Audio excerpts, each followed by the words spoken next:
Assalamualaikum class 6 with new lesson of history. I am your teacher. Today we will learn about caste system of Aryans. Last lesson में हमने सीखा कि Aryans किस तरह के लोग थे और वो सब कॉन्टिनेंट में किस तरह आए, उसके बारे में हमने थेरीज पढ़ी। तो इससे पहले कि let's we start about caste system of Aryans, let's revise few points of last lesson. जी जुनैद बेटे आप बताइए कि जो आपकी बुक के चैप्टर 5 की जो फर्स्ट फ्यू लाइंस है वो किस बुक से ली गई हैं, कहाँ से ली गई हैं, उनका सोर्स क्या है? वेरी गुड, उनको लिया गया है ऋग्वेदा से। And what is Rigveda? Rigveda is a Holi book for Hindu religion for local Indians, ठीक है। और ऋग्वेदा से हमें क्या पता चलता है कि आर्यंस किस तरह के लोग थे? पीसफुल लोग थे, फाइटर्स थे, किस तरह के थे? Very good, they were fighters, ठीक है। So we got information for Rigveda and Rigveda told us Aryans were fighters थे और उनका कानून क्या था? किस प्रोफेशन से ज़्यादा था? दे वर हर्डर्स, एनिमल्स हर्डिंग करते थे। और एनिमल हर्डिंग मीन्स कि एनिमल्स पालते थे, जानवर पालते थे। एग्रीकल्चर उनका प्रोफेशन था एंड इस वजह से उन्हें जो कैटल्स हैं वो उनको किस तरह देखते थे? कैटल्स कि उनके यहाँ क्या अहमियत थी? जी बेटे कौन बताएगा? जी आप उधर बेटे आप बताइए। शाबाश। They use to consider cattles as their wealth, ठीक है, वो की सोर्स ऑफ वेल्थ था। इसी तरह हमें उनके बारे में love for music and dance के बारे में पता चलता है। जी बेटे आप बताइए। ज़ैनब बेटे आप बताइए कि जब कभी जंग होती थी तो और वो दूसरे दुश्मन को शिकस्त दे देते थे तो what was their behaviour? What they used to do with enemy tribes?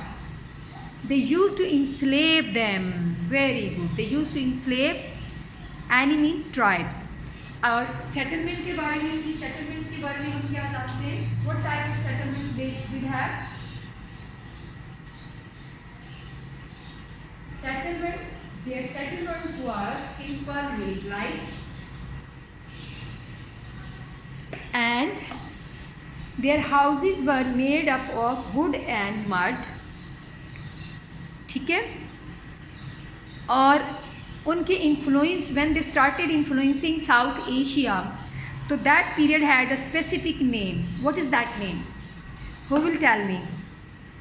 जी बेटे अली बेटे आप बताइए। That is known as early Vedic period. Very good. Early Vedic period. And can you tell the years? That is 1500 till 1100 BC. Early Vedic period is the period when they started influence in subcontinent. ठीक है, early Vedic period.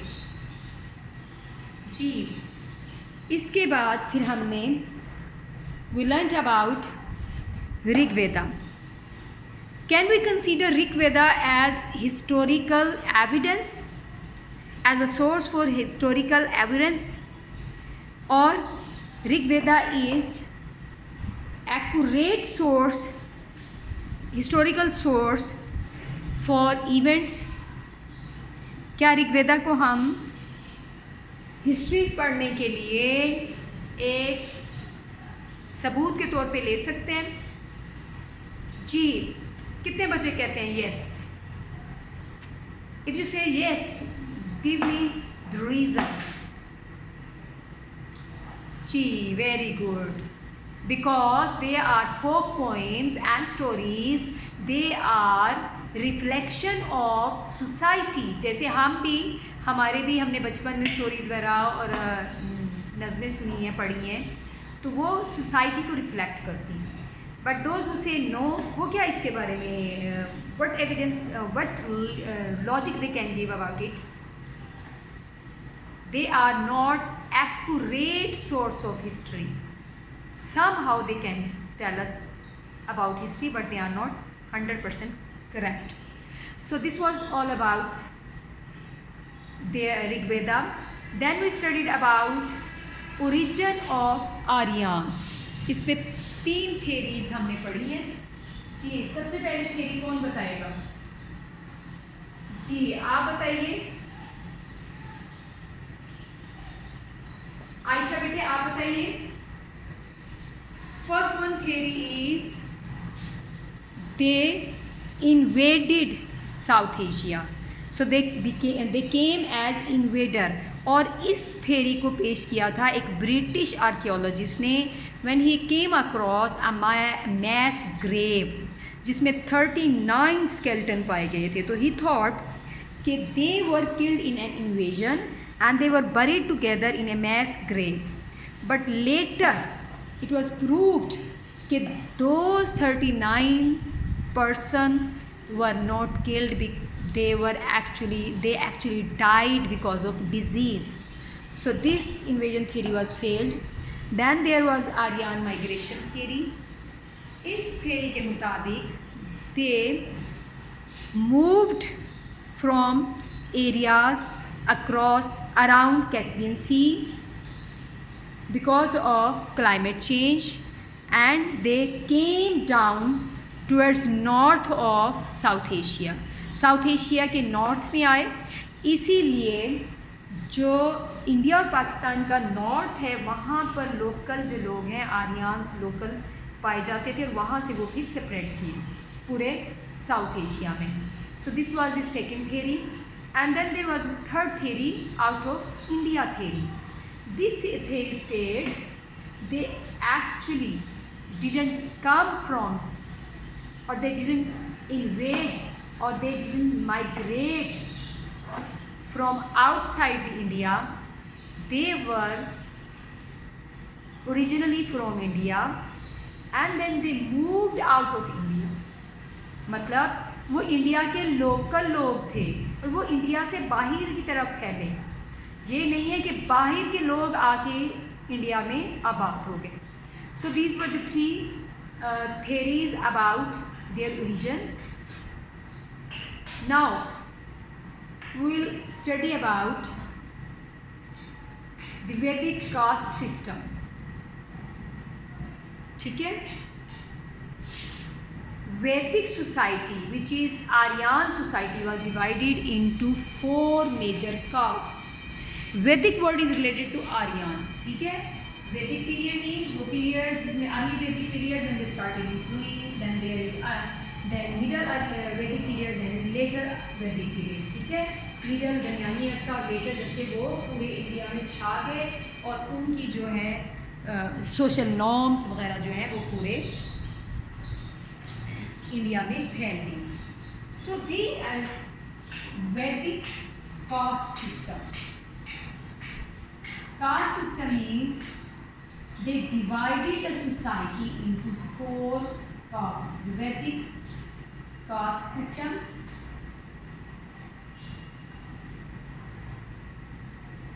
इस society के मुताबिक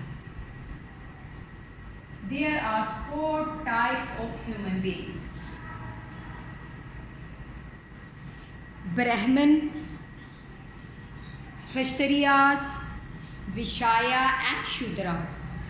ठीक है, कि जो इंसान है वो 4 तरह के होते हैं, 4 तरह की फैमिलीज़ होती हैं जिनसे पैदा होने वाले इंसान अपनी फैमिलीज़ जैसे ही होते हैं। ठीक है, और ये जो कास्ट हैं ये आपकी बर्थ के मुताबिक, यानी कि आप जिस फैमिली में पैदा होते हैं जो उस फैमिली की कास्ट है वही आपकी कास्ट है, आप इसको चेंज नहीं कर सकते, यू कांट चेंज इट। ठीक है, और अब ये जो कास्ट सिस्टम है इसके अपोजिट अगर मैं आपको इस्लामिक जो सिस्टम है या जो हमारा इस्लामिक टीचिंग्स हैं उसके बारे में आपको बताऊं कि इस्लामिक तालीमात के मुताबिक तमाम इंसान बराबर हैं। इस्लाम ने इंसानों को तबकों में डिवाइड नहीं किया, तकसीम नहीं किया है, ठीक है। हाँ, इस कुरान पाक में है कि कबीले इसलिए बनाए गए हैं कि तुम्हारी शनाख्त हो, वरना तकवा का म्यार, जो फजीलत का म्यार है वो तकवा है। जबकि इसके बरक्स वैदिक सिस्टम में क्या है, वैदिक कास्ट सिस्टम में एक ब्राह्मण कास्ट है, दिस इज हाईएस्ट कास्ट, ठीक है, सबसे हाईएस्ट स्टेटस है इसका, ब्राह्मण।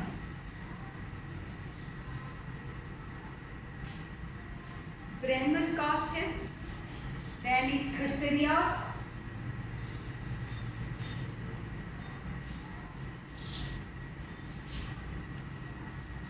Kshatriyas lower than Brahmans and second high caste, ठीक है, Kshatriya,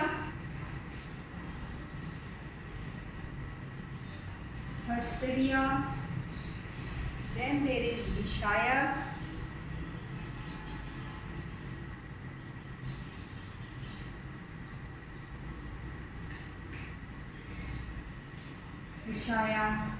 and then is Shudra. This is the lowest caste.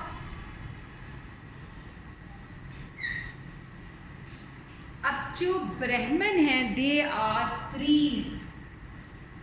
All priests are Brahman. So their job was to teach the people about their religion, to lead prayers, worships and other religious ceremonies, ठीक है। They were priest, ठीक है। और priest के लिए लाजमी था कि उसको संस्कृत, आज भी ऐसा ही है कि उसे संस्कृत लाजमी आती हो। Sanskrit is language of Hindu religion, उनकी होली बुक्स की लैंग्वेज दैट इज़ संस्कृत, ठीक है। और ब्राह्मण होली स्पिरिट से के हेड से पैदा हुआ है। ऑल प्रीस्ट आर ब्राह्मण but it's not necessary all ब्राह्मण आर प्रीस्ट, यानी हर प्रीस्ट जो है वो ब्राह्मण होगा और ज़रूरी नहीं है कि हर ब्राह्मण जो है प्रीस्ट बने। और उसका काम ये है कि वो जो भी मज़हबी इबादत वगैरह होती हैं उसमें लोगों को लीड करें, ठीक है। एंड ब्राह्मण जो होते थे they used to act as an advisor or ministers to Vedic rulers, ठीक है, but they did not rule themselves. आज भी ब्राह्मण जो हैं they are advisor, but it's not necessary they are ruler by themselves. They can be, ठीक है। Then there is Kshatriya, they are warriors and rulers, ठीक है। And they believe Kshatriyas are born out of hands, arms, so they are warriors.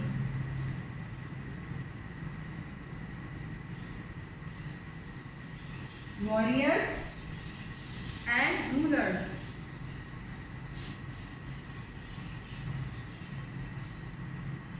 Warriors and rulers which are born out of hands or arms of Holy Spirit. इसलिए they protect the society and they must know the science of weaponry, ठीक है।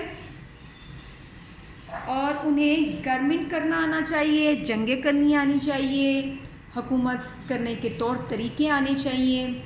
So this is ruling class of वैदिक society, ठीक है। पहली ब्राह्मण है जो कि प्रीस्ट होते हैं, सेकेंडली क्षत्रिय जो कि वॉरियर्स होते हैं, रूलर्स होते हैं। प्रीस्ट जो हैं वो रूलर्स को के एडवाइज़र हो सकते हैं, but their main job is to lead the people to perform religious ceremonies, to give them education about their religion. Brahmin as priest must know Sanskrit, ठीक है। अब क्षत्रिय जो कि वॉरियर्स नहीं हैं, रूलर्स नहीं हैं, तो फिर वो क्या करें? उनमें से वो जो वॉरियर्स या रूलर्स नहीं हैं, they were allowed to earn their living and adopt a profession other than war and rule, कोई और प्रोफेशन जैसे क्राफ्ट वगैरह जो अडॉप्ट करके अपने लिए earning, they can earn their living, but they were mainly for war and rule, ठीक है। Then there is Vaishya, they are merchants, peasants and traders. Merchants जो सोसाइटी की मिडिल क्लास लोग होते हैं जो वो काम करते हैं, मर्चेंट्स, ट्रेडर्स, पीसेंट्स, फार्मर्स, जो कि मुआशरे को अशियाए ज़रूरत जो हैं वो मुहैया करते हैं, वो विशाया लोग, ठीक है। And it is believe they were born out of valley of holy secret. हम तो ये कहते हैं ना कि अल्लाह ताला ने हमें पैदा किया है और अल्लाह ताला ने जो है अपने हुक्म से हज़रत आदम अलैहिस्सलाम को पैदा किया और फिर जो है तमाम जो इंसान हैं वो उनकी नस्ल से हैं। But in Vedic societies believed all human beings are created out of different parts of the holy secret, ठीक है। जो वो खुदा है, जो भी उनके मुताबिक जो भी एक आला ताकत है उसके हेड से ब्राह्मण पैदा होते हैं, आर्म से विशाया खश्तरियास, बैली से Vaishyas and from the foot Shudras which is the lowest caste, ठीक है। वो पाँव से पैदा होते हैं, इसलिए उन्हें शूद्रा कहा जाते हैं। और शूद्रा का लफ्ज़ मतलब होता है अफ्लिक्टेड और सफरिंग वन, बेचारा, जिसकी बहुत परेशान हाल, जिसकी हालत ख़राब हो, ठीक है। इसीलिए इसको लोएस्ट कास्ट कंसीडर किया जाता है। जो बाकी 3 कास्ट हैं they look down upon Shudras, उनको हकीर समझते हैं, कमतर समझते हैं। इसलिए शूद्रास जो हैं उनके साथ किसी भी तरह का कोई बुरा सलूक करना जो है उसकी इजाज़त है। ऐसा नहीं है जैसे इस्लाम की नज़र में तमाम इंसान बराबर हैं और किसी को कोई बग़ैर किसी वजह के कोई नुकसान पहुँचाए तो बहुत बड़ा गुनाह है। नहीं, जो शूद्रास हैं वो लोएस्ट हैं, लेबरर्स हैं, स्लेव्स हैं, नॉन आर्याज हैं, इसलिए इनके साथ कोई भी सलूक रवा रखा जा सकता है। तो ये तो था वैदिक सोसाइटी का कास्ट सिस्टम। इसके बाद हम कुछ इम्पोर्टेंट कस्टम्स पढ़ेंगे, ठीक है। इसमें सबसे one, oldest man in the family was head of the family, और ये आज भी हमारे इसको सब कॉन्टिनेंट की सोसाइटी में इसको कंसीडर किया जाता है कि जो oldest man in the family is head of the family, ठीक है। और जो फीमेल्स थी वो घरों में रहती थी, हाउस होल्ड वर्क कुछ ख़ास जैसे weaving of cloth, cooking, animal की जो है milking of cows, tending of cattles और grounding of corn, these were their responsibilities, ठीक है। इसी तरह जो प्रॉपर्टी थी, किसी एक इंसान, एक मर्द की डेथ के बाद उसकी प्रॉपर्टी उसके बच्चों में तकसीम की जाती थी, ठीक है। और मेनली बॉयज़ के दरमियान, ठीक है। शादी पे जो है वो ब्राइड पेरेंट्स का घर छोड़ के हस्बैंड के घर शिफ्ट होती है और उसको घर वाले जो हैं गिफ्ट्स देते, जो कि in the form of cattle, food और valuable objects. It may be cattle, food और वैल्यूएबल ऑब्जेक्ट्स। इसी तरह women had very less choice about their marriage, they didn't have their say। ख़वातीन जो थी उनके पेरेंट्स जो है जिससे शादी कर देते तो वो उस पर अपनी ओपिनियन देने का उनको कोई हक़ नहीं था, राय देने का कोई हक़ नहीं था। इसी तरह it was legal for man to marry more than one wife, जिसे पॉलीगैमी कहते हैं, लेकिन ज़्यादा मोनोगैमी यानी एक वाइफ, यानी इजाज़त है कि एक से ज़्यादा शादी कर सकते हैं, लेकिन ज़्यादातर लोग एक ही जो है वाइफ से शादी करते थे। ये मोस्ट कॉमन था। इसके अलावा और जो सोसाइटी के मुख्तलिफ कि जॉइंट फैमिली सिस्टम होता था, ज़्यादातर लोग मिलजुल के रहते थे, ख़ास तौर पे फादर और उसके भाई, ठीक है, आदमी मैन की तरफ से जो है वो सारे रिलेशनशिप कैरी ऑन किए जाते थे। फिर डेवलपमेंट ऑफ क्राफ्ट्स, जैसे जैसे वैदिक सेटलमेंट एक्सपेंड हुई, यूज़ ऑफ आयरन और new crafts like carpentry, leather work, tanning, astrology, jewellery, pottery and dyeing developed. New metals were used, although those are not mentioned in the Veda. For example, tin, lead and silver. So this was all about this chapter, which started from Aryan, their attributes, then their arrival, and then we studied about their caste system. Thank you so much for watching. Allah Hafiz. Assalamu alaikum wa rahmatullahi wa barakatuh.